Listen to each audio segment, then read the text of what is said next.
ચક્કુ થોડું જ નાખવાનું અંદર, આખું ચક્કુ નહીં ઘુમાવી દેવાનું. સ્ટુડન્ટ થાય રહી છે ભાઈ, કેમ કપાય ને એ સ્ટુડન્ટ કરે છે. લઈએ છે તો હું એવી રીતે કાપ. હા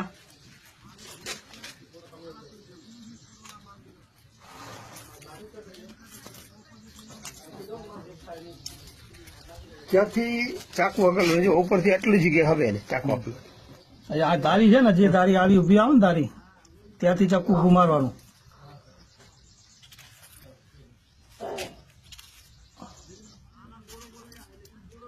એ દાણો એક બી ના કપાય.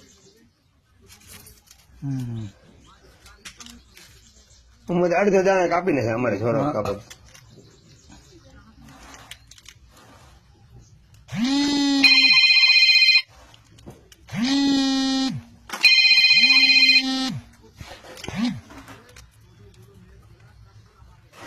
વાહ બસ ચાલે જરા જોઈ.